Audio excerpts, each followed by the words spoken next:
The alarm in Trauma Bay 1 didn't wake anyone at Landstuhl Regional Medical Center at 5:47 hours. Nobody at Landstuhl ever truly slept. Not the residents who learned to close their eyes standing up. Not the senior surgeons who kept one ear permanently tuned to the frequency of disaster. And certainly not the night shift nurses who moved through those fluorescent corridors like they were wading through their own exhaustion. The alarm was simply the next thing that happened, the way artillery becomes background noise after long enough.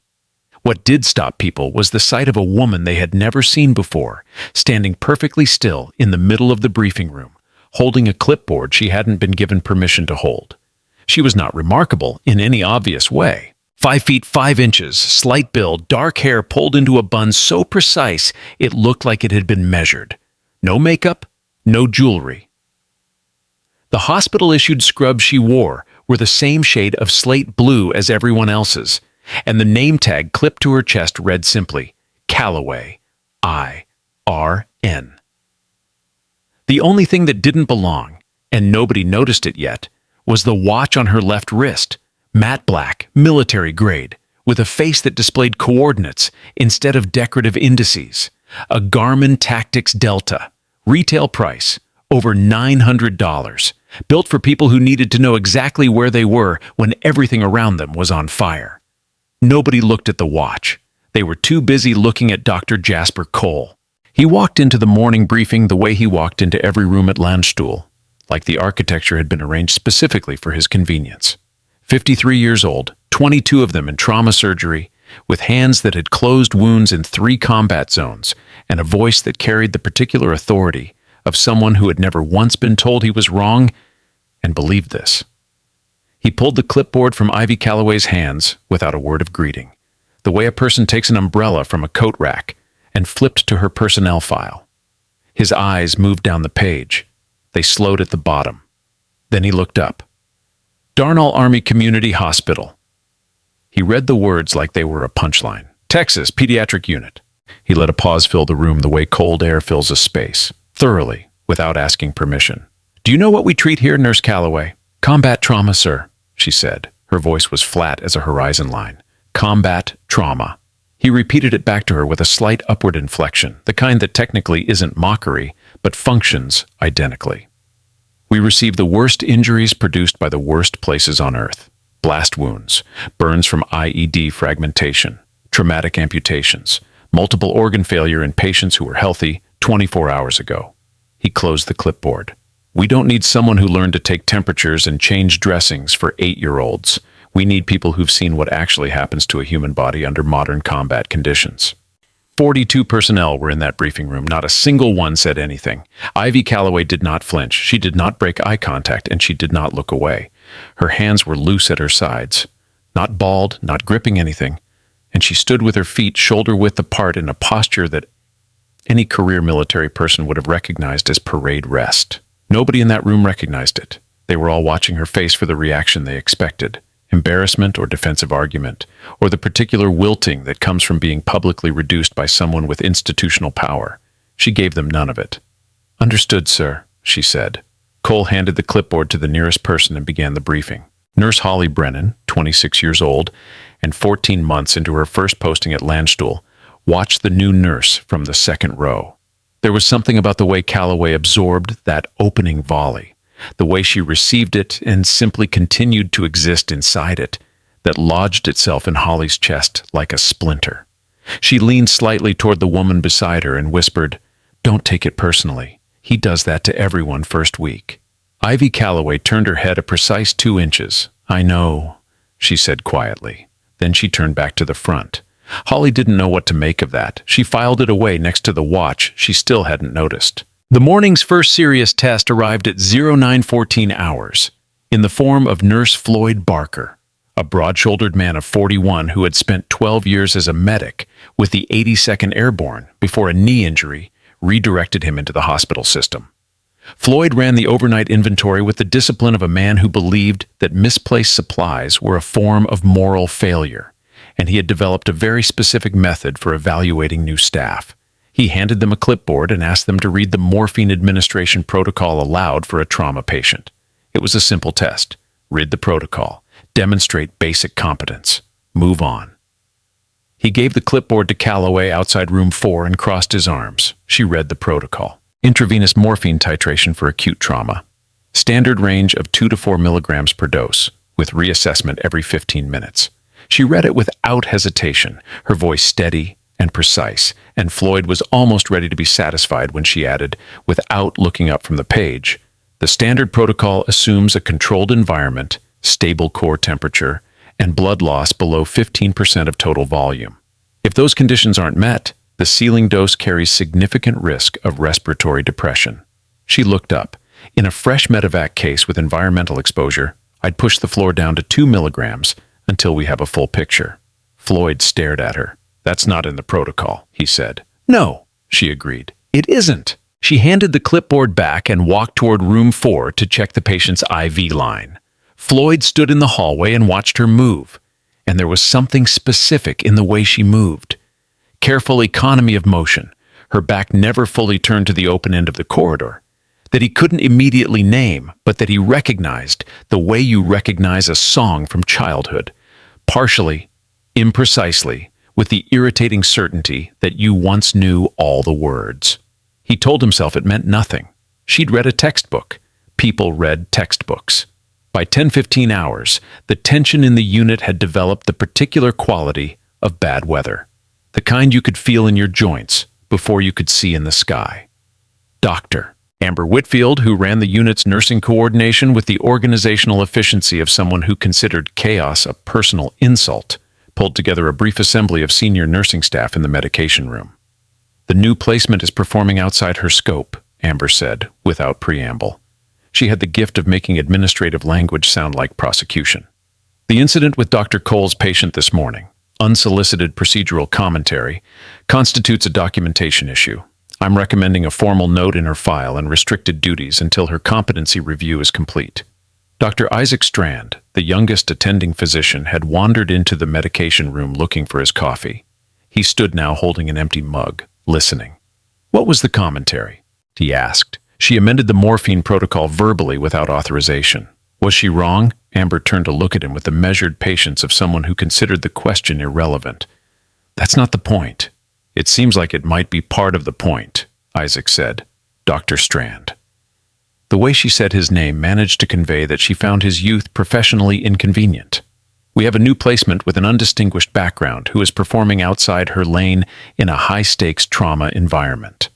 Whether the content of her comments was technically accurate is a separate conversation from whether she has the standing to make them. Holly, who had been restocking shelves during this exchange, stared at the cabinet in front of her and said nothing.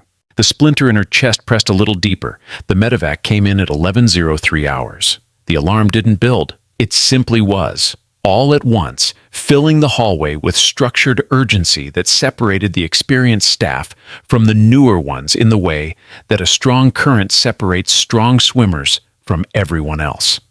The experienced ones moved before thinking. Their bodies knew the choreography. The newer ones thought, then moved. Ivy Calloway moved before thinking. It was a small thing, a fraction of a second. But Floyd Barker, coming around the corner with a crash cart, saw it, and it sat on top of the morphine protocol in the place in his mind where he was building something he hadn't yet named. 4 patients. 4. Marine Infantry, inbound from Forward Operating Base Lindsay in Kandahar Province. The worst of them was Sergeant Caleb Torres, 29 years old, SEAL team attached to a joint operation that the helicopter crew were not discussing in specifics.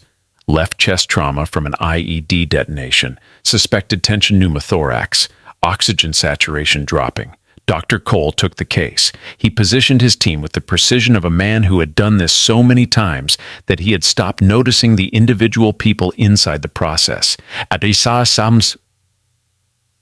And he assigned Ivy Calloway to the northeast corner of the bay with a single sentence. You stand there and observe. Do not touch the patient. She moved to the corner. She stood with her hands at her sota. And from that position, in the next 4 minutes, she watched the oxygen saturation on Torres's monitor drop from 92 to 87 to 79. And she watched Dr. Cole call for the intubation kit. And she watched his hands locate the laryngoscope with the slightly delayed certainty of a man finding a tool he uses regularly but not every day. Torres's chest stopped moving at 71%. The monitor alarm began. Cole had the laryngoscope positioned. His angle was wrong, a small error, the kind that a more current field trauma protocol would have accounted for. And in the moment of recalibration, the patient's oxygen curve continued south. Ivy Calloway stepped out of the corner. She did not announce herself. She did not ask. She moved to the head of the bed with 7 steps, her left hand open and extended for the laryngoscope before she arrived, and Cole, startled into yielding, gave it to her on reflex. Her right hand located the patient's jaw angle. Her left positioned the blade with the practiced certainty of muscle memory that doesn't require thought. The tube seated in 8 seconds. The chest rose. The monitor alarm quieted as the saturation curve reversed. 12 people in Trauma Bay 1 went completely still. Ivy Calloway stepped back from the head of the bed. She placed the laryngoscope on the instrument tray. She returned to the northeast corner. The silence lasted 4 full seconds before Cole found his voice. "What did you just do?" "What did—" His tone was not angry yet. It was something stranger than anger. It was the voice of a man who had just watched something happen that his mental framework did not have a category for. "The tube angle required adjustment," she said. "The patient's saturation was at 68 and falling. You performed an emergency intubation without—" "The patient needed a patent airway," she said. The same flat tone, no apology in it, no aggression either. Just the statement of a fact that had already happened. "He has one now." Torres's monitor held steady at 94%. The chest rose and fell with mechanical regularity. Dr. Amber Whitfield, who had come in with the medevac team, stepped forward. "You performed a procedure outside your scope of practice and your assigned role in this bay. I'm filing an incident report." She gestured toward the door with the finality of someone who had been waiting for exactly this. "You're out of this room. Now." Ivy Calloway looked at Amber Whitfield for a moment that lasted precisely long enough to be noticed. Then she walked out of Trauma Bay 1 without another word. Blake Mercer, the charge nurse who had worked at Landstuhl for 9 years and who prided himself on forming opinions slowly and changing them rarely, watched her go. He turned back to the monitor showing Torres's stable vitals. He thought about the 8 seconds. He thought about the angle of approach on the laryngoscope, which he had seen enough times to know had been precise in a way that required either extraordinary training or extraordinary experience. And in his estimation, those two things were not so different from each other. He did not say any of this aloud. He went back to work. In the hallway outside Trauma Bay 1, Mason Webb, 24, 11 months at Landstuhl, still in the phase of his career where everything left an impression, fell into step beside Ivy Calloway without intending to. He'd been restocking the supply cart near the door. He'd seen everything. "I thought that was—" he started. "I need the secondary IV supply for room 6, she said. Not unkind, just complete. He changed directions and went to get it. But he looked back once, and what he saw was her standing at the nursing station, updating Torres's post-procedure notes with the same unhurried efficiency she'd had since 5:30 a.m. Her handwriting was small and precise and slightly angular, the way writing gets when people spend a lot of time writing in low-light conditions with gloved hands. Mason didn't know that, but he wrote it down in the notebook he kept in his left pocket, under the heading he'd started that morning. "Things I don't understand about the new nurse. If you're just joining us, stay right there. This story is about to take a turn that nobody in that hospital could have predicted. A woman that everyone dismissed is carrying something none of them can see. Not yet." Before we go further, hit that subscribe button and ring the notification bell so you never miss a story like this one. Drop a comment below. What do you think she's hiding? We read every single one. Now stay with us. The next 60 seconds will change everything. The incident report reached Colonel Richard Kingsley's desk at 12:40 hours.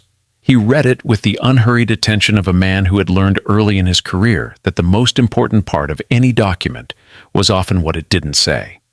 The incident report said, nursing staff member I. Calloway performed an emergency intubation without clinical authorization during a trauma response, and provided unsolicited protocol commentary, inconsistent with her documented experience level. What the incident report did not say, because the person writing it had not thought to include it, was that the patient's oxygen saturation was at 68% and falling when the unsolicited intubation occurred, and was at 94% and stable within 10 seconds of its completion.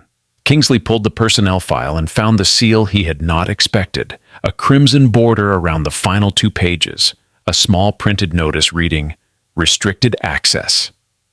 Level 4, clearance required, and a contact designation that he did not immediately recognize. He looked at the file for a long time. Then he looked up at the doorway to the corridor, as if he might see something useful there. He didn't. He closed the file and picked up his phone. Fiona Marsh had been stationed at Landstuhl for 6 weeks, transferred from a specialist position at Forward Operating Base Shindand in Helmand Province. And she had spent those 6 weeks finding the hospital's rhythms in the way that people who come from austere environments find the rhythms of comfortable ones, by noticing what was unnecessary. She had noticed a great many unnecessary things at Landstuhl. She had also, at 13:10 hours on this particular day, noticed something necessary. She had been coming around the corner of the East Corridor when she saw Ivy Calloway moving toward the nursing station with a medication tray. It was not what she was carrying or where she was going that stopped Fiona mid-step. It was the way she moved, her right shoulder closer to the wall than her left, her eye line moving in a specific arc that swept exits before it swept faces, her left foot adjusting slightly every time a door opened anywhere in the corridor. These were not habits formed in a hospital. Fiona knew what they were because she had them herself, and she'd acquired them in places where the consequences of not having them were permanent. She let Calloway move on without speaking, but she followed with her eyes, and she began paying attention in the particular way you pay attention when you've identified something that merits it. The second medevac case of the day was Aaron Briggs, 26, Marine Lance Corporal with a penetrating wound to the left thigh. The bleeding was controlled, the wound not immediately life-threatening, and Floyd Barker assigned Calloway to assist with the pressure dressing and tourniquet placement. She positioned the CAT tourniquet 2 inches above the wound margin, cinched the windlass to the tension required, and called out, 250 millimeters of mercury. Time of application, 13:42 hours. Floyd watched her hands. He'd applied 100 tourniquets. The motion was right. Not technically right the way you're right when you've learned a skill, but mechanically right, the way you're right when you've done something so many times, your hands know the end point before your brain has finished the instruction. "Where did you learn tourniquet application?" he asked. She smoothed the securing strap. "I've had good training." "That's not an answer. It's the one I have," she said pleasantly, and checked the patient's distal pulse. Floyd stood with the second tourniquet in his hands and looked at her for a moment that had weight in it. She didn't look back. She was recording the time, the pressure, the pulse, everything correct, everything in the order that the Tactical Combat Casualty Care Protocol specified, which was interesting because that protocol was not the standard hospital protocol, and he had not mentioned it, and she had not asked. He mentioned none of this to anyone. But in the hallway afterward, he stood still for a moment and looked at the middle distance, and the thing he'd been building in the back of his mind acquired a shape he still couldn't quite see. By 14:30 hours, the whisper network in the unit had generated its first official theory. It moved from person to person the way institutional rumors always do, through the spaces between tasks, in the 30 seconds of eye contact over a patient record, in the particular verbal shorthand of people who spend their days together and have developed a precise shared language for things they can't say out loud. The theory was CIA. It had originated, as best anyone could trace, with Blake Mercer, who had mentioned to no one in particular that the restricted access notation on Calloway's file was similar to a classification level he'd seen once on a visiting specialist from the Defense Intelligence Agency. And this had been picked up by 3 people who were not Blake, who had each added a small interpretive increment, and the result was a consensus that had the particular unearned confidence of a conclusion nobody had actually verified. The theory reached Colonel Kingsley at 14:55 hours, in the form of a suggestion from Dr. Cole, who said, "If she's an intelligence asset conducting some kind of internal review of this facility, the appropriate response is to keep her under observation, not to restrict her duties." Kingsley said, "I'll look into it." What he didn't say was that he'd been on hold with 3 different Washington extensions for 40 minutes, and that each transfer had ended not in a conversation, but in a different silence. A silence with texture, the kind that communicates that the question you've asked is one that someone above you has already decided you shouldn't be asking. He called one more number. The person who answered said, There is no Ivy Calloway in our personnel database. Then they hung up. Kingsley sat at his desk with the phone in his hand and looked at the restricted file, and did not know what to do with the fact that the most unsatisfying answer he'd received all day was also the clearest indication that something significant was happening in his hospital. Ivy Calloway was in room 4 when Fiona found her at 15:20 hours. She was changing a dressing on a post-operative patient with the efficiency of someone who had learned that time spent on a task is time not spent on the next task, and she was doing it without the particular chattiness that most hospital staff used to fill the silence in patient rooms. The patient didn't seem to mind. He was half asleep. The room was quiet. Fiona leaned against the doorframe. "F.O.B. Kandahar," she said. "You ever hear of it?" Ivy smoothed the final edge of the dressing. "I've heard the name. I was there. 2019 to 2021. Recon attachment." Fiona kept her voice conversational, informational. "You always keep your back wall side in a corridor." Ivy peeled off her gloves and dropped them in the appropriate receptacle. "Bad habit," she said. "Sure." Fiona watched her pick up the patient chart. "I picked up the same bad habit about 6 months into my first deployment." She paused. "Funny, the things that stick with you." Ivy signed the chart, replaced it in the holder, and looked at Fiona for a moment with an expression that was not quite neutral and not quite anything else. The expression of someone making a calculation that has more variables than are visible from the outside. Then she walked past her into the corridor. Fiona turned and watched her go. She was already pulling out her own phone. At 15:50 hours, Dr. Raymond Holloway, whose title was medical director and whose primary function in practice was to appear in doorways at the precise moment that would produce the maximum institutional weight, summoned Ivy Calloway to his office. She arrived at 15:57, sat in the chair across from his desk without being invited, placed her hands flat on her knees. Her back was straight, her expression attentive, and she gave every appearance of a woman who had been in rooms like this before and was entirely unconcerned by them. 5 minutes, Holloway said, to explain your actions this morning and this afternoon. My actions were consistent with patient care requirements, she said. Your actions were outside your assigned scope and your documented competency level. The patient's condition required immediate intervention. Holloway leaned back. He was 61, with the bearing of a man who had learned to use stillness as a demonstration of authority. I've reviewed your file. I've attempted to verify your credentials through the standard channels. I am encountering significant difficulty. He paused. You want to help me understand why that might be? The matters relevant to my assignment are not available at the security clearance level of this office, she said. It was not said rudely. It was not said with the triumphant satisfaction of someone deploying a trump card. It was said the way a mechanic might say that part needs to come from the factory, as a statement of fact about where the relevant information lived and who had access to it. Holloway looked at her for a long time. Then he picked up his phone and made a call.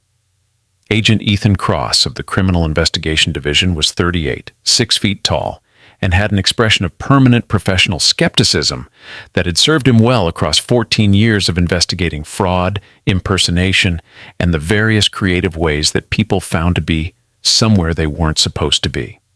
He arrived at Landstuhl at 1640 hours with a standard credential verification kit and the particular attitude of a man who expected to wrap this up before dinner. He sat across from Holloway, reviewed the incident summary, and said, Impersonation of medical personnel on a federal facility.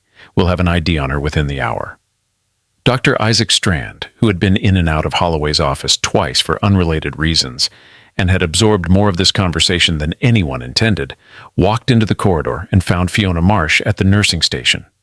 The way she categorized the Torres case, he said, without preamble, the triage priority she assigned. That's not hospital triage. Fiona looked at him.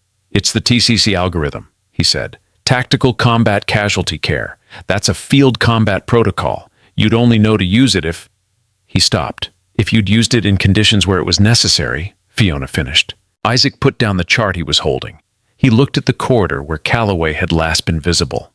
He was building something in his mind, and it had a shape that was uncomfortable, because the shape of it implied that something significant was happening, and that none of them were in possession of the information they needed to understand it. Who is she? He asked. I think, Fiona said carefully, that's exactly the right question. Ethan Cross had been at the database terminal for 40 minutes when he found the file. I, Calloway, RN Fort Campbell, Kentucky. He cross-referenced the service number, the certification dates, the post history. Everything matched the personnel file in Holloway's office. Everything except the photograph, which showed a different woman by approximately 30 pounds and 4 inches of height. He sat back. The file had been accessed recently. Whoever had built the cover identity had used a real person, a real nurse who had, it turned out, separated from service 18 months prior and was now working at a civilian hospital in Lexington. Someone had borrowed her record and adjusted the details just enough to pass a cursory check, but not a direct comparison. This meant one of two things. Either he had an impersonator who was sophisticated enough to construct a false identity with an existing record, or he had a cover identity that had been built by someone with access to military personnel databases. He reached the end of the accessible record and hit a wall. Access restricted, TS/SC. I authorization required. He requested access. The system denied it automatically, without routing the request to a human reviewer. That meant the denial was built in, programmed to prevent even the request from being logged in a visible queue. He stared at this for a moment. Then he picked up the phone and called the number that Calloway had given Holloway. Echo 79er. It rang twice. An automated voice said, "Authorization code required." He didn't have one. The line disconnected. He sat for another moment. Then he walked to Holloway's office and said, "I need her secured while we complete verification," Holloway said. "How secured?" Cross said, "Enough that she's not going anywhere." The order reached the floor at 17:22 hours. It was delivered by 2 facility security officers in the hallway outside room 4, in front of 11 people who were in various positions of movement or stillness, and all of whom went very still simultaneously when the cuffs came out. Holly Brennan was one of them. She watched it from 10 feet away and felt the splinter in her chest drive deeper until she wasn't sure anymore. Whether it was the injustice of the situation that hurt, or the recognition that she'd stood in a room full of people all day, and none of them had done anything useful about what was happening to this woman. Ivy Calloway looked at the security officers without surprise. She extended her left wrist without being asked. The cuff went on. Standard restraint to the railing of the gurney being wheeled toward the recovery room, and she walked with it in the same posture she had walked with everything else today. Straight back, hands loose, eyes ahead, burning nothing. "This is a mistake," Holly said, and was surprised to hear her own voice. One of the security officers looked at her. "Ma'am, please step back." "It's all right," Ivy Calloway said, and the quiet certainty in those 3 words somehow made it worse rather than better, because it implied that she had anticipated this and had a reason to be undisturbed by it, and that the reason was not resignation. They walked her to the recovery room. The door closed. The corridor returned to its usual sounds: monitors, footsteps, the distant percussion of the hospital's permanent emergency, but with a quality beneath those sounds that Mason Webb, standing at the nursing station with a pen he'd forgotten he was holding, would later describe as the silence that happens right before something. He didn't know what the something was. He wrote it down anyway. Inside the recovery room, Sergeant Caleb Torres lay in the bed nearest the window, sedated but not deeply. His oxygen saturation was 94%. His chest moved with the steady reliability of a machine that had been correctly fixed. His eyes were closed, but not in the way of sleep, in the way of someone who is trying to hold on to consciousness while their body argues for the opposite. Ivy Calloway sat in the chair beside the door. Her cuffed left hand rested on the railing. Her right hand lay flat on her knee. She looked at the ceiling with the expression of someone who has learned to wait without it costing them anything. She had been waiting for approximately 4 minutes when Torres opened his eyes. He looked at the ceiling first, then at the window, then with the slow, deliberate rotation of a man moving a body that hurts, at the woman in the chair by the door. Something happened in his face. It was small, a compression of expression, a micro movement around the eyes. But it was not confusion, and it was not the morphine. It was the recognition that happens when you've been in the same dark places as another person, and both of you know it. "Commander," he said. The word came out barely above a breath, rough at the edges. Ivy Calloway turned her head and looked at him. Then she shook it. Once. Small. Deliberate.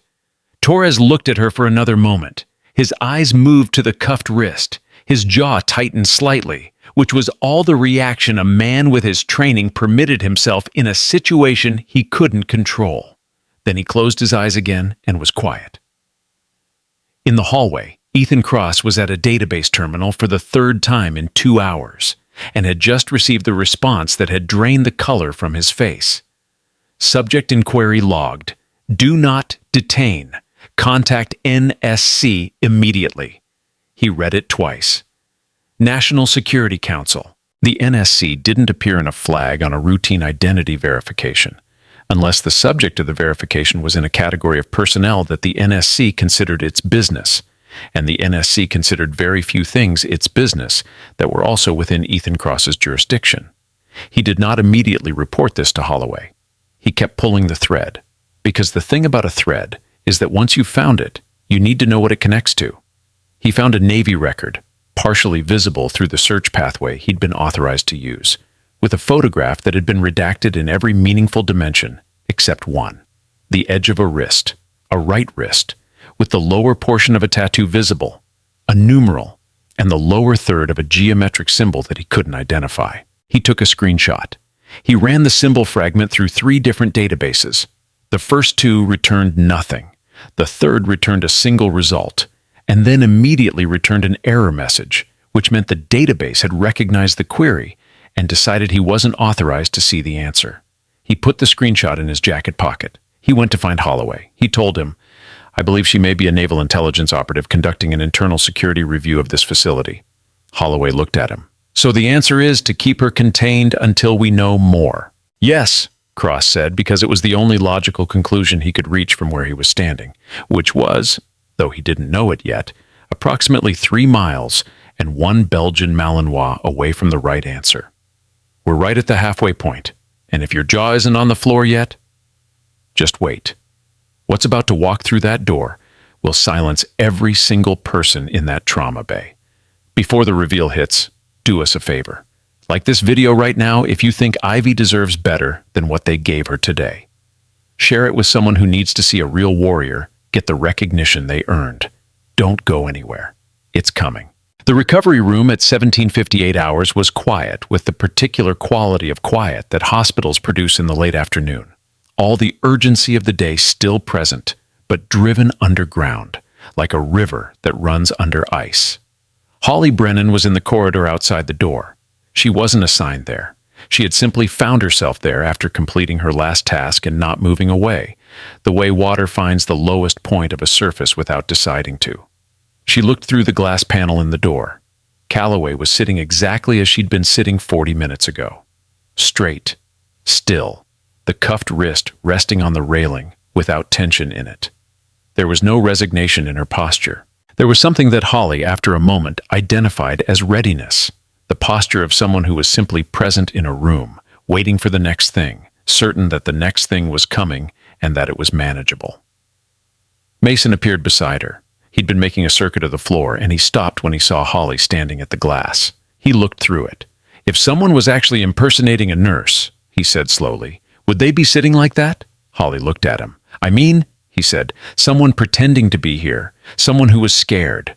They wouldn't sit like that." He gestured vaguely at the precise stillness visible through the glass. "That's not scared. That's not even nervous." Holly thought about the intubation. She thought about the tourniquet. She thought about the way Calloway had received Cole's dismissal at 5:30 a.m. Not absorbed it, not deflected it, but received it the way a surface receives weather, without being altered by it. "No," she said, "it's not." Mason pulled out his notebook. He looked at the list of things he'd written down today that he didn't understand, and they suddenly looked different to him. Not like a list of anomalies, but like a list of evidence. He just didn't know what it was evidence of yet. Fiona Marsh, 2 corridors away, was on the phone. She spoke in a low voice, and the person on the other end was at a number she hadn't used in 11 months, but had memorized the way you memorize things that are important to memorize. She said, "I need you to run a name through the Tier 1 integration database. Calloway. First initial I. Posted to Landstuhl as of this morning." She listened. "I know the access level. I'm asking anyway." She listened longer. "You're sure?" It wasn't a question. She lowered the phone slowly and stood in the corridor with it in her hand, and with an expression on her face that was not surprise exactly, but was the confirmation of a thing she'd suspected so strongly, that the confirmation felt like proof of her own judgment, as much as proof of anything else.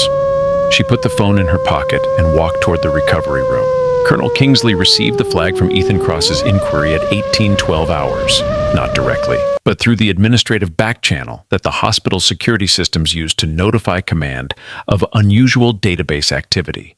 The notification said, "Inquiry flagged at NSC level. Do not detain." He had received this notification 17 minutes after the detention order had been executed. He walked to the recovery room. He looked through the glass panel. He saw a woman sitting in a chair with a handcuff on her left wrist, and he stood in the corridor with his hands behind his back and a very specific expression on his face. The expression of a senior officer who has just understood that a significant error has occurred under his command and is calculating the dimensions of it. He did not go in yet. He went back to his office. He picked up the direct line. At 1827 hours, outside the main vehicle entrance on the south side of Landstuhl Regional Medical Center, a black military SUV came to a stop. The rear door opened, and the first thing out was not a person. The first thing out was a Belgian Malinois, 32 kilograms, coat of fawn and black, moving with the controlled urgency of an athlete who has been confined for too long and has just been given permission to work.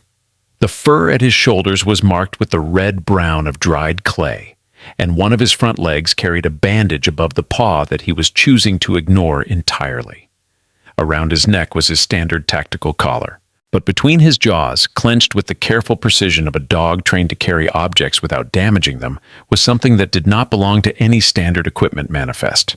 It was a commander's armband, navy blue, heavy-duty nylon, the kind issued to unit leaders in Naval Special Warfare Command. It bore a patch on the left side, a geometric insignia above the numeral 7, encircled by the words Ghost Unit. Below the patch, threaded through a loop in the fabric, was a medal that anyone with a background in American military history would have recognized immediately as a Navy Cross. The dog's name was Ranger.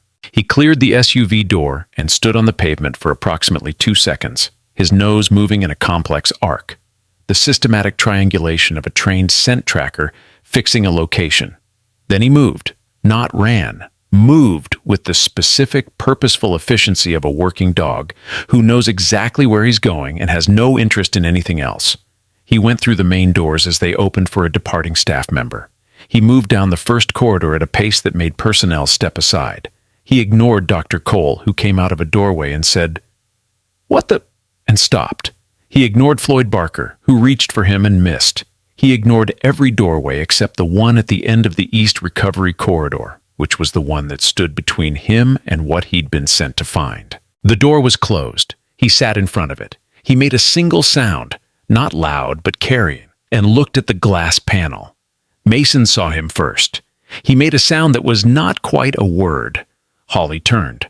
Through the glass, Ivy Calloway's head came up from its forward position and oriented with the precise speed of someone who has heard something they recognize. In the recovery room, Ranger sat and waited. This was what he'd been trained to do: find, deliver, wait. He had covered 412 kilometers in the last 31 hours by 3 different means of transport. He had a bandaged paw and 2 cracked ribs from a situation that would be in the classified incident report that nobody in this hospital would ever be authorized to read. None of these things were relevant to the task. The task was to deliver what was in his mouth to the person who owned it. The door opened. Ranger rose and walked in. He passed Holloway, who had arrived in the corridor. He passed Ethan Cross. He passed Colonel Kingsley, who had come from his office when someone, it was Mason, though nobody confirmed this later, had thought to call him. He passed every single person in that corridor, and he walked to the chair beside the door, where Ivy Calloway sat with her cuffed left wrist on the railing, and he put the armband down on the floor at her feet. Then he lay down, not beside her, not near her. At her feet, in the position, weight shifted to the haunches, chin dropped slightly, eyes forward, that a military working dog adopts when it has completed its mission and is awaiting instruction from its handler. The recovery room and the corridor and every person in them went absolutely quiet. Caleb Torres opened his eyes. He looked at the ceiling, then, with the rotating effort of a man moving carefully through pain, he turned his head toward the door. He looked at Ranger. He looked at the armband on the floor. He looked at Ivy Calloway. His voice came out rough and low and precise. "That's Ranger. He's the K-9 combat partner of Ghost Unit 7. He paused. "He only does that for one person." The silence stretched for 3 full seconds. In that silence, the following things happened simultaneously. Holly's hand moved to her mouth. Mason took a step backward. Floyd Barker straightened his posture with the automatic correctness of a man whose body remembered 22 years of military protocol before his mind could weigh in. Ethan Cross reached into his jacket pocket and pulled out his phone and looked at the screenshot of the wrist tattoo, and looked at the armband on the floor, and at the woman who had just been definitively located by a dog that had traveled 412 kilometers to find her. And Colonel Richard Kingsley, standing in the doorway of the recovery room in the early evening light of Landstuhl Regional Medical Center, looked at Ranger lying at the feet of the woman he'd had handcuffed to a gurney railing for the last 49 minutes, and did something that his body understood before his command authority could ratify the decision. He came to attention. His right hand rose to his temple in a full military salute. The salute held. Colonel Richard Kingsley's arm did not waver. His eyes did not move from the woman in the chair. And in the particular grammar of military bearing, where the body is a language and every position a sentence, a held salute is not a greeting. It is a statement. It is the physical acknowledgement that the person receiving it has earned something that cannot be summarized in a title or a file or an incident report, and that the person giving it understands this and is willing to stand in front of witnesses and say so with their body. Nobody in the recovery room moved for the duration of it. Ivy Calloway looked at Kingsley. She looked at his salute. She looked at Ranger, who had not shifted from his position at her feet, still patient, waiting with the absolute confidence of an animal that has completed its task correctly and knows it. She looked at the armband on the floor. The navy blue fabric had dust on it, and something darker at one corner that she didn't examine. She looked at it for 1 full second. Then she reached down with her right hand, the uncuffed one, and picked it up. She turned it over once, ran her thumb across the Ghost Unit 7 insignia. The metal of the Navy Cross was cold against her fingers, the way metal is cold when it's been traveling. Then she looked up at Kingsley and returned the salute with her right hand, clean and precise, and said, "At ease, Colonel." He lowered his arm. His posture didn't change, still straight, still correct, but something in it shifted from formal to something harder to name. Something closer to the expression a person wears when they've realized they've been operating without information they should have had. Behind him, in the corridor, the cluster of people who had followed him here, Holloway, Cross, Floyd, Holly, Mason, Blake, Isaac, Fiona, stood in a configuration that looked less like a group of medical and security personnel and more like people who had arrived at the edge of something and were trying to determine how far down it went. Dr. Jasper Cole was not among them. He had come down the corridor at the sound of the commotion and had gotten close enough to see Ranger, close enough to see the armband, close enough to watch Kingsley's salute, and had then stopped completely, one hand against the wall, clipboard in the other, with the particular expression of a man whose internal architecture is being renovated against his will and ahead of schedule.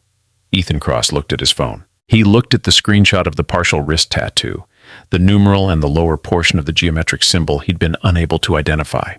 He looked at the Ghost Unit 7 patch on the armband in Calloway's hand. He looked at her right wrist, where the cuff was not. He looked at her left wrist, where it was. He put his phone back in his pocket, reached into his jacket for the handcuff key, and walked into the recovery room. He did not announce himself. He did not explain. He inserted the key, turned it, and the cuff released from Ivy Calloway's left wrist, with a sound that in the silence of that room was louder than it had any right to be. She did not look at him.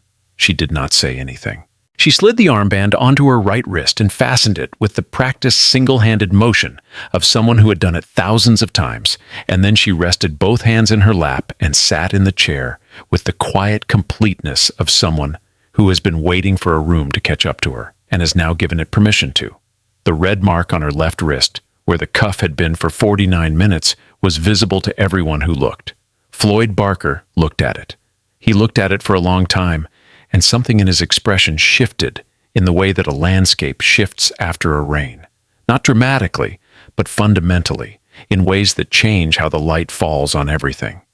Caleb Torres, in the bed by the window, had not closed his eyes again. He was watching with the calm attention of a man who knew the outcome of this story, and was simply watching it arrive at the pace it chose.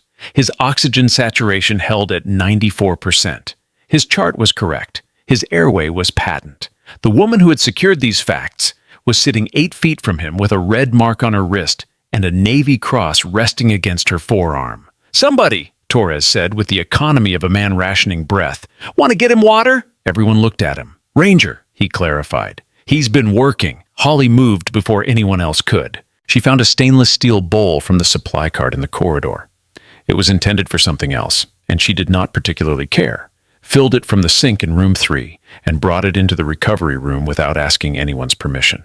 She set it on the floor beside Ranger. He looked at her once, looked at Calloway, received no signal that suggested the bowl was not approved, and drank with the focused efficiency of a working animal doing necessary maintenance. Holly straightened up and looked at Ivy Calloway, and Calloway looked back at her, and the expression on Calloway's face in that moment was not gratitude exactly. It was something quieter than gratitude, the acknowledgement of a person who has been operating alone for a long time and has received an unexpected small kindness and is trying to decide what to do with it. "Thank you," Calloway said. It was, by Holly's later count, the 38th word Calloway had spoken to her all day. She had kept a count without intending to. The main entrance doors of Landstuhl Regional Medical Center opened at 1841 hours. The sound of them opening was not different from any other time the doors had opened today. The mechanism was the same. The pneumatic exhale was the same.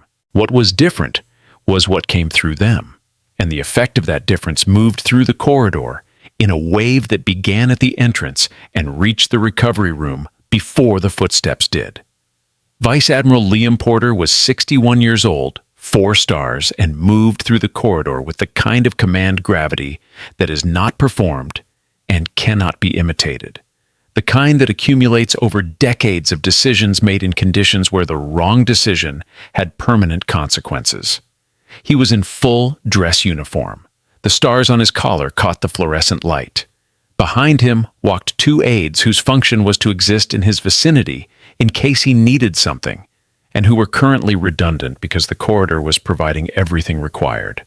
People stepped aside, not because they were told to, because the body makes certain decisions faster than the mind, and the body knows authority when it encounters it. Porter walked the length of the corridor at a pace that was neither hurried nor ceremonial. He passed Cole without looking at him. He passed the cluster of personnel at the recovery room door, and they separated without instruction. He stepped into the recovery room, and his eyes went first to Ranger, a brief acknowledgement, almost paternal, and then to Caleb Torres, who managed a slight nod from the bed, and then to Ivy Calloway, who had risen from the chair and was standing at attention with her hands at her sides and the Ghost Unit 7 armband on her right wrist, and who was looking at him with an expression that contained a great deal of information. He was the only person in the room equipped to read. Porter looked at her left wrist. The red mark from the cuff was clearly visible. His jaw tightened. It was a small movement. It lasted approximately 1 second and was controlled before it became expression. But the 2 aides behind him saw it, and Floyd Barker saw it, and Fiona, who had pushed into the recovery room doorway and was standing with her shoulder against the frame, saw it, and each of them understood it to mean something different, but all of them understood that it meant something. Porter turned. He turned in the specific way of a man who has made a decision and is now executing it, and he faced the assembled personnel in the doorway: Holloway, Cross, Kingsley, Floyd, Holly, Mason, Isaac, Blake, Fiona, and the corridor behind them, where more staff had gathered in the gravitational way that personnel gather when something significant is happening and they are uncertain whether to be present or absent. "Who issued the restraint order?" he said. His voice was not loud. It did not need to be. Holloway stepped forward. He was a man accustomed to the authority of his position, and he held on to that authority, now the way a person holds a railing on a ship that is pitching in weather. "I authorize the security measure pending identity verification, Admiral. Under the circumstances, denying the restricted file, the unverifiable credentials, I had reasonable cause to believe—" "Enough," Porter said. 2 words. The kind of 2 words that have mass. Holloway stopped. Porter turned back to the room and he stood before the assembled personnel of Landstuhl Regional Medical Center's trauma unit and 41 people visible, and more beyond the radius of his voice.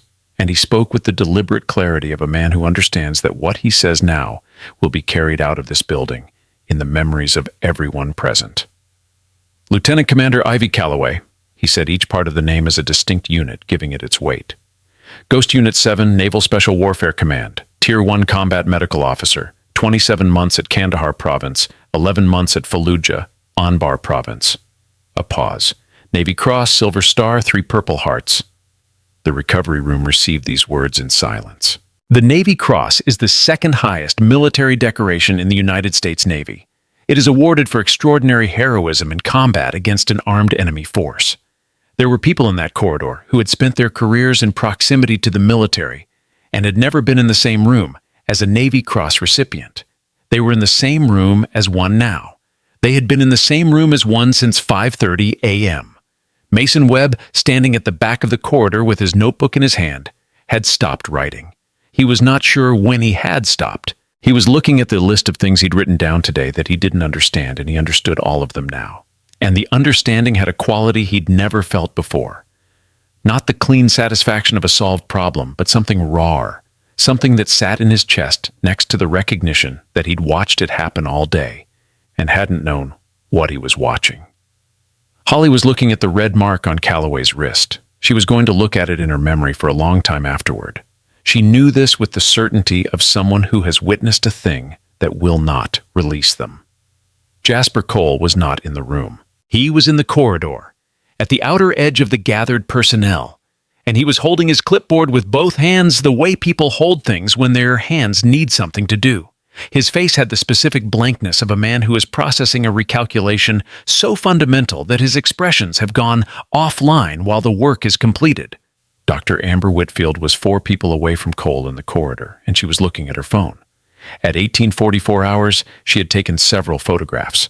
She looked at those photographs now, and at the image they collectively formed, and she pressed her thumb against the screen and deleted them one by one with the quiet deliberateness of someone who has decided that certain evidence should not exist. She did not know that Mason had been at the nursing station at 9:14 that morning with a memory card in his left pocket that had its own record of the day.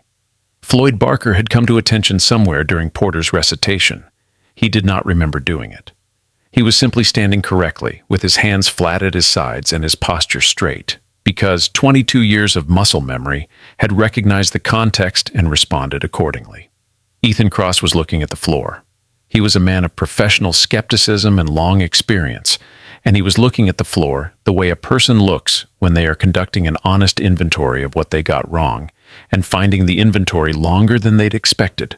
Porter looked at Calloway. She was still standing at attention, and there was in that posture, straight, clean, economical, the quality of someone who has been standing at attention in difficult rooms for a long time and has made peace with what it requires of them. "Mission status?" he said. "Complete, Admiral," she said. "All required intelligence was gathered. The objective in the isolation ward has been secured." Porter nodded. It was a small nod, the nod of a man receiving information he expected, completing a transaction that had been in progress since before anyone else in the room knew there was a transaction. "At ease," he said. She shifted to parade rest. The armband settled against her wrist. Porter turned once more to the corridor. "This facility will receive a formal communication from Naval Special Warfare Command within 24 hours regarding appropriate protocol for personnel with restricted access designations." His eyes found Holloway. "Dr. Holloway, my office will be in contact." His eyes moved to Cross. "Agent Cross," then to Kingsley. "Colonel, a word." He walked out of the recovery room. Kingsley followed. The 2 aides followed Kingsley. The corridor, which had been a solid mass of bodies, parted again and then, slowly, without anyone announcing that the moment was over, began to move. Ranger lifted his head. He looked at Calloway. He looked at the door. She made a small sound. Not a word. Something lower. Something between a consonant and a breath, and he put his chin back on his paws. Isaac Strand was the last to leave the doorway. He stood there for a moment looking at the woman who had been a nurse this morning, and was something else entirely now, and then at Torres, who was looking at the ceiling with the expression of a man who is very tired and very glad to be alive. And then at Ranger, who was the calmest living thing in the building. He said nothing. He left. The corridor outside was loud in the specific way that corridors get loud after a silence. Everyone talking at once, the noise of people who have been holding their breath and have just been given permission to exhale. Holly and Mason stood outside the door and listened to it. And then Mason looked down at his notebook and said, "I have 47 things I wrote down today that I didn't understand." "Do you understand them now?" Holly asked. He thought about it. "I understand what they are," he said. "I don't understand how I missed them." "None of us did," she said. "She did," he said. He meant Fiona. Fiona, who was now standing at the end of the corridor, looking at her phone with an expression of quiet vindication that she was not sharing with anyone. The first consequence arrived before the door to the recovery room had finished closing behind Porter's aides. Dr. Raymond Holloway walked to his office, sat at his desk, and looked at the incident report that had initiated the events of the last 90 minutes. He read it with the particular attention of a man reading a document that is going to become evidence of something he would rather it not be evidence of. Then he put it in a folder. Then he put the folder in his filing cabinet. Then he sat with his hands flat on the desk and looked at the wall and conducted the kind of silent internal accounting that people conduct when they have reached the end of something. The formal inquiry would begin in 31 hours. It would concern the authorization of a restraint order against a personnel subject designated at a security clearance level above his authority to detain. The inquiry would be conducted by Naval Special Warfare Commands, in coordination with the facility's Inspector General's office, and it would produce in the end a document recommending that Dr. Holloway's role as medical director be reviewed pending the outcome of a broader facility assessment. His administrative privileges were suspended within the week. Dr. Isaac Strand received temporary authority of the medical director's functions, which he accepted with the visible discomfort of someone who knows they were right about something and finds no pleasure in being right about it. This was the first layer, the layer visible to everyone who'd been in the corridor. The second layer was less visible and more personal. Ethan Cross filed his report at 19:20 hours, sitting in a hospital conference room with a coffee he hadn't touched, writing with the specific, careful honesty of a professional who knows the report will be reviewed by people who are better at this than he is, and who will notice if he softens anything. He wrote that the NSC flag had appeared in his search results at 17:55 hours. He wrote that he had been aware of it before communicating the recommendation to detain. He wrote that his subsequent assessment had been incorrect, that he had pursued a theory, intelligence operative conducting internal security review, that was not supported by the evidence available, and that the evidence available had in fact pointed in a different direction that he had not adequately weighed. He wrote all of this with the professional composure of a man absorbing a significant error without collapsing under it. It was not easy. It was necessary. He submitted the report, and then he sat with the empty coffee cup for a while, and then he called his supervisor and said, "I need a debrief. I got something wrong today, and I need to talk through how." His supervisor said, "Okay." The fact that he said it without surprise was not comforting. It was informative. The third layer moved through the facility at a speed that institutional changes rarely achieve. Quickly, because the people affected by it were already assembled in the same building and already aware of the events that had precipitated it. Colonel Kingsley met with Porter for 22 minutes in an office that was temporarily commandeered from its usual occupant. The conversation was not recorded. What emerged from it, communicated to the appropriate staff through the appropriate channels before 1900 hours, was a directive. Personnel presenting credentials with Level 4 access restrictions would, from this point forward, be processed through a dedicated verification channel with a maximum response time of 15 minutes. The channel existed. It had always existed. It had simply not been integrated into the facility's standard onboarding protocol, because no one had anticipated that it would be needed. It existed, Kingsley said afterward, in a tone that was its own indictment. We just didn't use it. He submitted the procedural revision to the relevant oversight body the same night. He submitted it himself, not through an aide, and he submitted it at 22:14 hours, which meant he'd been working on it since leaving Porter's borrowed office, which meant it hadn't waited until morning, which was the kind of detail that people noticed. The fourth layer was the one that couldn't be documented. Mason Webb stood at the nursing station at 19:15 hours, and wrote at the top of a clean page in his notebook, "What I saw today." He wrote for 45 minutes without stopping. He wrote the tourniquet, he wrote the intubation, he wrote the morphine protocol, he wrote the way she moved down corridors, he wrote the watch, he wrote the 49 minutes of the cuff, and the red mark and Ranger walking past everyone else to reach her feet. He wrote Porter's list of honors, which he had memorized by the time Porter finished speaking, and could reproduce in order without checking a source. He wrote all 47 entries from his earlier list and added, after each one, what he now understood them to be. When he was done, he looked at what he'd written. Then he tore it carefully from the notebook, folded it, and went down the corridor and through the door into the recovery room. Calloway was standing at the window. Ranger was still on the floor. Torres appeared to be sleeping, though his vital signs showed the lighter register of a man who is resting rather than unconscious. The room had the quality of aftermath, the stillness that follows something significant when the significant thing has passed, but its shape is still visible in the air. Mason stood just inside the door. He was holding the folded paper. He was 24 years old and 11 months into his first real professional posting, and he had been in this building since 5:45 a.m. And he was tired in the specific way that people are tired when a day has required them to be many different versions of themselves. "Commander Calloway," he said. She turned from the window. He held out the paper. "I wrote down everything," he said, "from today. I wanted you to know that I was paying attention, that someone was paying attention." She looked at him. The expression on her face did the small, complicated thing it had done that morning, when Holly brought the water bowl for Ranger. Not quite gratitude, something adjacent to it, something that included within it the acknowledgement of an unexpected thing. She crossed the room and took the paper. She unfolded it. She read it. Not quickly, not skimming, but reading the way you read something that was written carefully. And when she was done, she refolded it with the same precision she brought to everything else. "How do you make sure someone doesn't have to prove who they are in order to be treated with basic respect?" he asked. He wasn't sure where the question came from. It had been building since approximately 10 a.m. She looked at him for a moment in the way she had looked at him periodically throughout the day.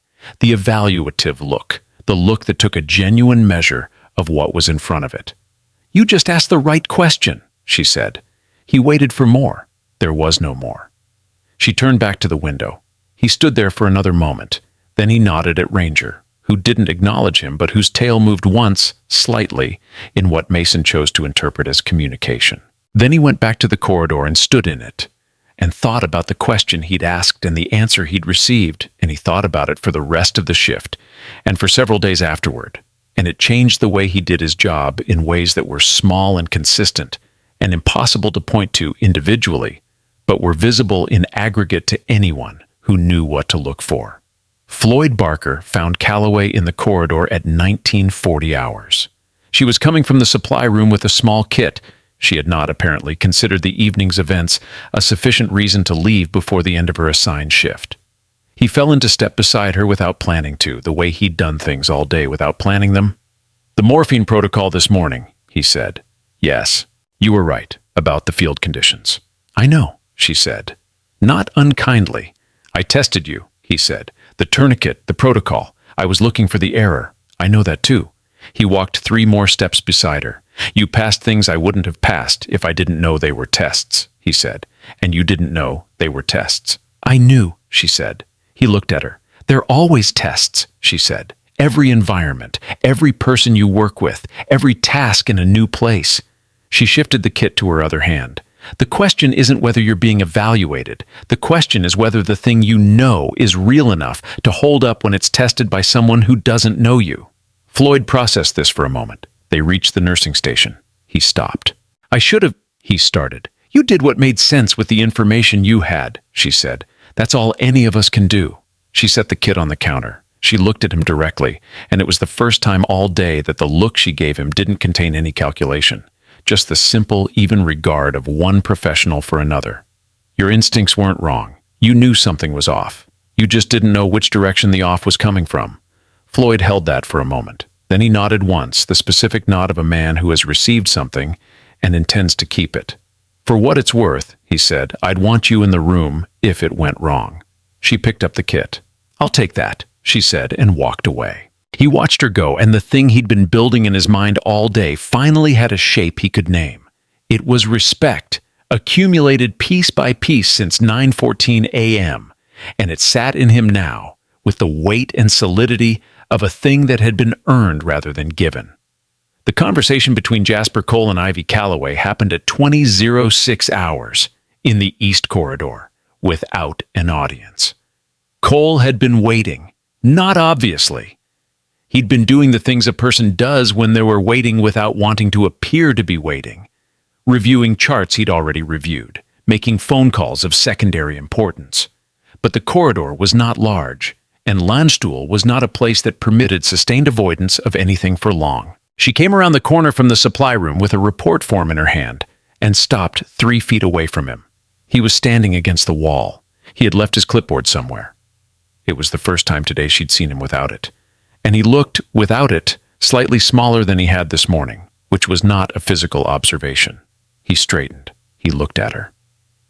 And then Dr. Jasper Cole, senior trauma surgeon, 22 years of experience across 3 combat zones, the man who had handed her clipboard back to her at 5:40 a.m., as though it were a returned library book, did something that everyone who witnessed Porter's salute had done before they understood it. His body made a decision ahead of his authority, and he inclined his head. Not a bow, not a salute. Something between them in the grammar of a man who has been trained in a form of respect that doesn't translate precisely to military protocol, but is reaching for it anyway. She watched him do it. "Dr. Cole," she said. "Commander," he said. A pause. The corridor made its sounds around them. A distant monitor, footsteps on the floor above. "The patient this morning," he said. "Torres, the intubation." "Yes, I was going to correct the angle," he said. She waited. "I was going to get there," he said, and there was in these words something she recognized as the particular courage of a person making an honest accounting without softening it into a more comfortable version. He wasn't saying he would have gotten there in time. He was saying he would have gotten there. "I know," she said. He looked at her. "That doesn't make it—" "You've closed wounds in 3 combat zones," she said. "You know what the stakes are in this room. You built something real here." She held his eyes. "The problem this morning wasn't who you are. It was that you made an assessment in 30 seconds that required 30 years to be equipped to contradict." A pause. "I've spent those 30 years differently than you have. That's not a competition." Cole looked at her for a moment that had more in it than the previous 11 hours combined. Then he nodded. A different nod from the one he'd led with. More settled, more direct. He picked up the clipboard that had been leaning against the wall beside him, and he walked back the way he'd come. Fiona was at the end of the corridor. She had not been trying to witness the exchange. She had simply been there, in the way that Fiona was generally present in places where things worth witnessing were happening. She looked at Cole's retreating back, and then at Calloway, and then she walked toward her. They stood together in the corridor without performing the preamble of people who need to establish that they are about to have a meaningful conversation. They just began. "Shindand," Calloway said. "Helmand Province. 2019 to 2021. Fiona's voice was even. "We overlapped by about 4 months." "I know." Fiona looked at her. "You knew who I was this afternoon when you mentioned the FOB. You didn't—" "Mission parameters," Calloway said. It was not an apology. It was information about the constraints she'd been operating within, offered without the expectation that it would be fully satisfying because she understood that it wasn't. Fiona was quiet for a moment. Then she extended her hand, but not in the standard way. She extended it in a grip that had a specific configuration, a particular angle of approach that was used by the units operating out of FOB Shindan for recognition purposes in the field, a thing that had become habitual and stayed habitual long past the posting it had been developed for. Calloway took it. The grip was returned precisely. "Lashkar Gah," Fiona said. "August 2021. Calloway held still. "You were there. 3rd compound from the east. Pound from—" Fiona said it the way people say coordinates that have a body count attached to them. Carefully, with respect for the weight. "I was attached to the recon team on the outer perimeter. We heard the secondary device go. We didn't know the primary team had anyone." She stopped. 3, Calloway said. "We had 3 left by then." Fiona looked at her. "I heard it was 1 survivor." "It was," Calloway said, and did not elaborate, and Fiona, who had been in enough of those situations to understand the arithmetic, did not ask her to. They stood together for another moment. There was between them the silence of people who have been in adjacent versions of the same dark place, and have each found their way out through their own door, and who understand without discussing it that the doors don't need to match for the place to be shared.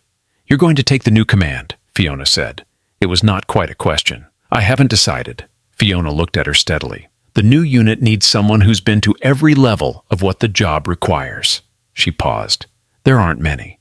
Calloway was quiet. She looked at the corridor, at the long fluorescent run of it, at the doors with their small windows, at the nursing station where Mason was currently entering data into a system with the focused attention of someone who has recently made a decision about the kind of professional he wants to be.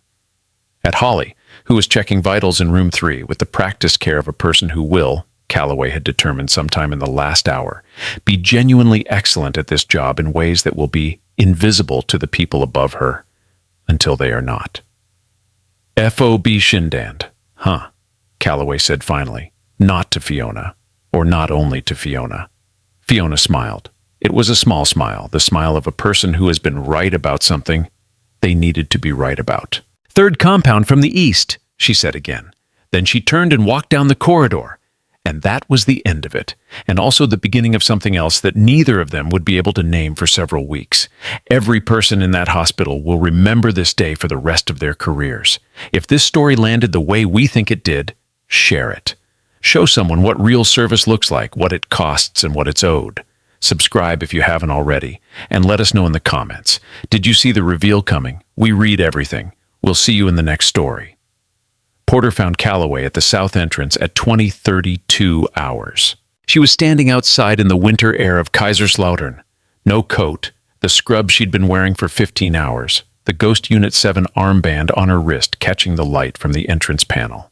Ranger was sitting beside her. He had not left her side since arriving, with the exception of a second water bowl that Holly had provided, and gave every indication of having no intention of leaving her side in the foreseeable future. Porter stood beside her. He looked at the same things she was looking at: the vehicle bay, the lights of the base perimeter, the dark above the building where the German winter sky had a different quality than the dark above Kandahar. "The package is secure?" he said. "Everything the mission required," she said. "The intelligence from the isolation ward is intact. The chain of custody is clean. No one in the building knows what the actual objective was. No one in the building has the clearance to know," she said, "which is correct." A pause. "The cover held until it didn't need to." Porter nodded. He was quiet for a moment. Then, "The new unit." It wasn't a question. It wasn't a pitch. It was offered the way things are offered when the person doing the offering understands that the decision belongs entirely to the other person, and they are simply making space for it. Calloway looked at the perimeter lights. She had looked at perimeter lights in a great many places. They had a sameness across latitudes and conflicts. Not comforting exactly, but consistent, the way certain things are consistent that you come to rely on. "It would be a medical Tier 1 unit," Porter said. "Combat-ready, full surgical capability, integrated into direct action teams. You'd command a 12-person element. The mission profile would require everything." He paused. "Every skill set. Not divided. Integrated." She considered this. Timeline? 6 months to full operational capability. You'd have 3 of those for selection and training. She looked at Ranger. He looked back at her with the patient attention of an animal that has no opinion about timelines, but considerable interest in what his handler decides. "I'll give you an answer before I'm wheels up," she said. Porter looked at her. "When are you wheels up?" "When Ranger's medically cleared for transport." She looked at the dog. 24 hours, maybe 36. Porter almost smiled. It was a very small thing, and it was gone before it fully arrived. "I'll have the preliminary command brief ready," he said, which was not an acknowledgement that she'd said yes, and was not a concession that she hadn't. He walked back inside. She stood in the cold for another few minutes.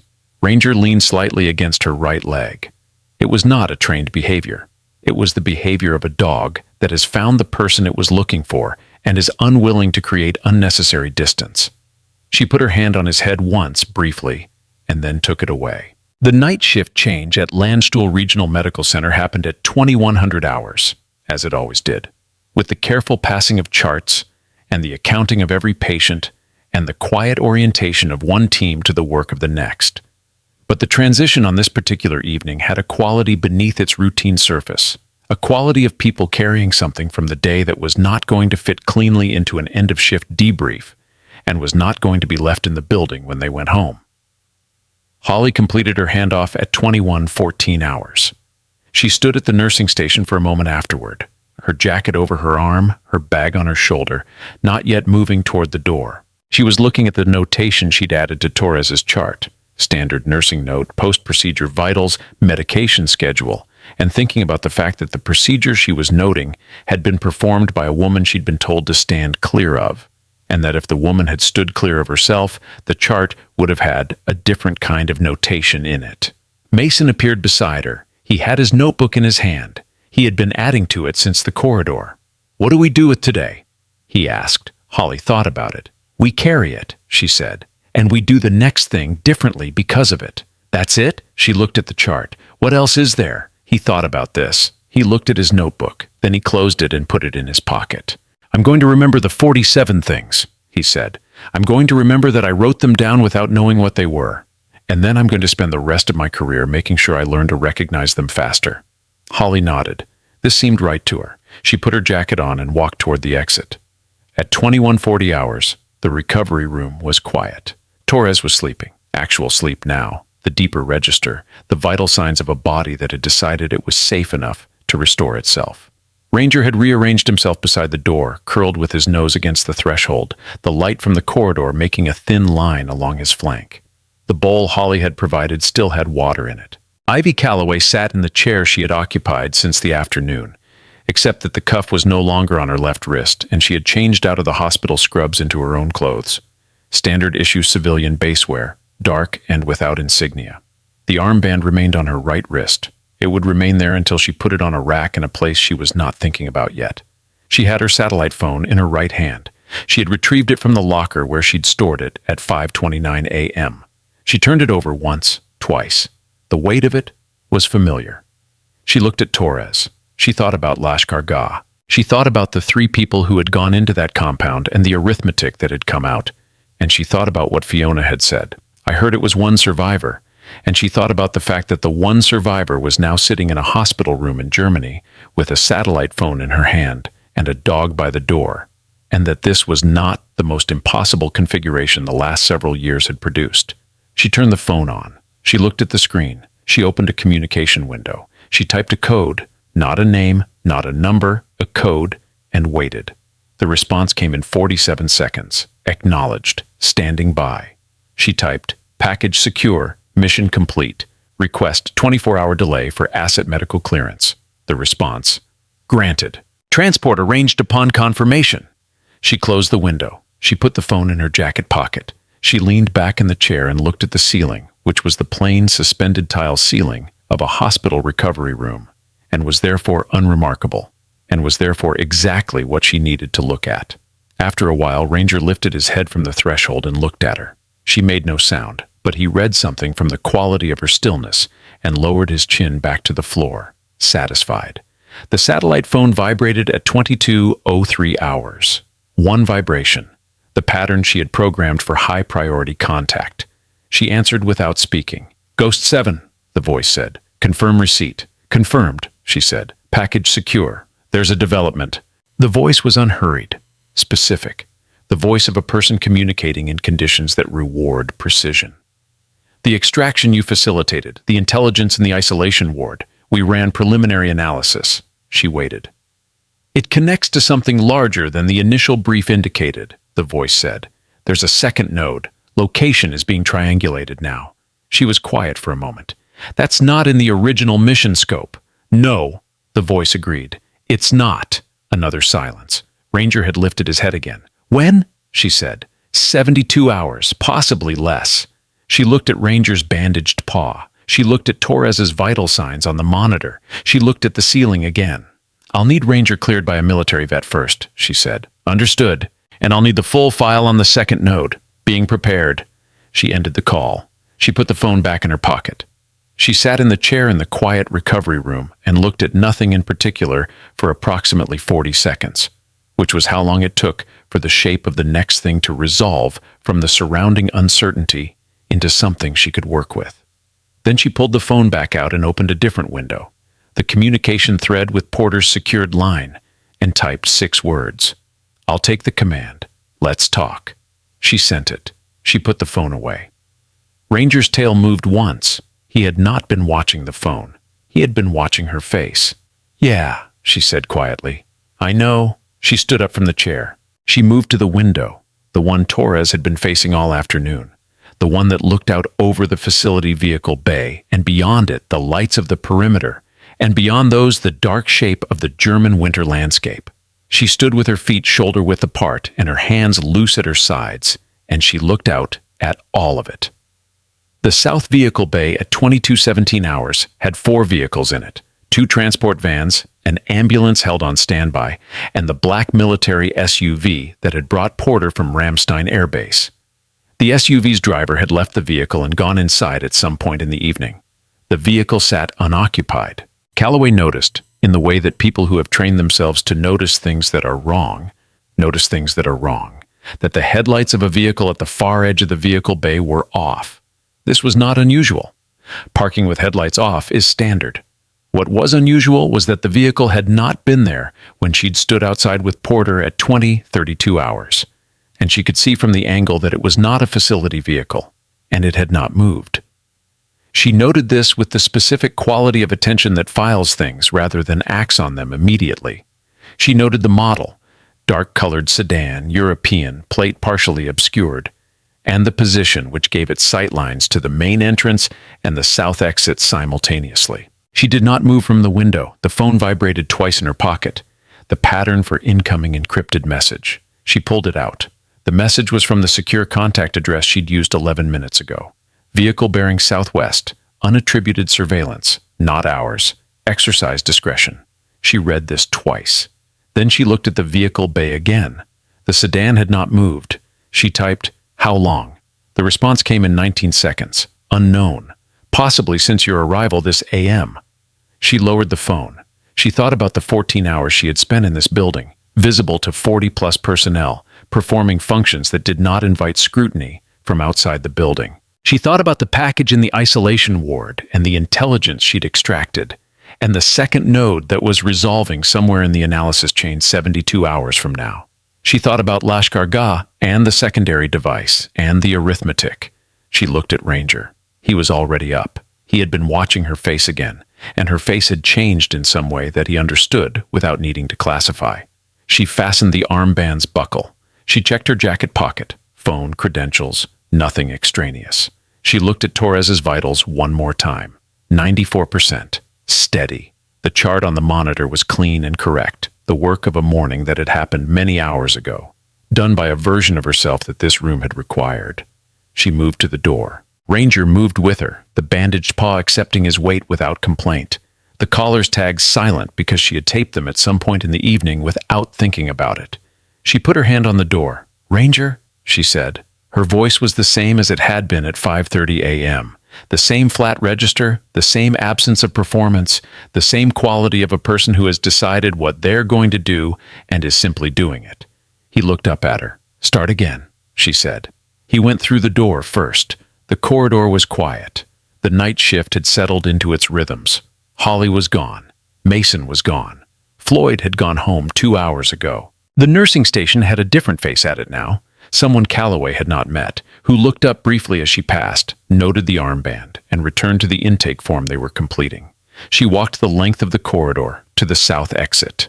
She did not look back. She pushed through the door into the winter air and let it close behind her. And for a moment, she stood on the concrete outside the building with Ranger beside her, both of them looking at the vehicle bay. The sedan was still there. The headlights were still off. She stood in the cold and looked at the sedan, and she thought about 72 hours. And she thought about a second node, and she thought about the 12-person element Porter had described. Surgical capability, direct action integration, everything required, not divided but integrated. And she thought about what Fiona had said. There aren't many.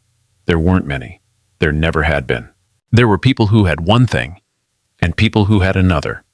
And very occasionally there were people who had been in enough places under enough conditions to have all of it, and the price of having all of it was always the same price, paid on different days in different currencies, and she had paid it and was going to keep paying it. because that was the arrangement, and the arrangement was not unfair. She had made it. Torres had made it. Ranger had traveled 412 kilometers with a bandaged paw and 2 cracked ribs to deliver an armband to the person it belonged to. The sedan did not move. She pulled out her satellite phone. She opened the communication window. She typed, "Confirm second node timeline and secure transport for 1K9. The response came quickly. "Confirmed, 22:45. Departure. Gate 7. She put the phone away. She looked at the sedan for another 3 seconds. Then she looked at Ranger. "They're not going to make this easy," she said. Ranger looked at the sedan. His ears were fully forward. The fur at his shoulders was perfectly still. She turned and walked toward Gate 7, and Ranger fell in beside her left knee, and the sedan sat in the dark of the vehicle bay with its headlights off. And somewhere in the analysis chain of a building Ivy Calloway had never been to, a second node was resolving from uncertainty into coordinates, and the night was full of things that were about to begin. Real warriors don't advertise. They simply return to work.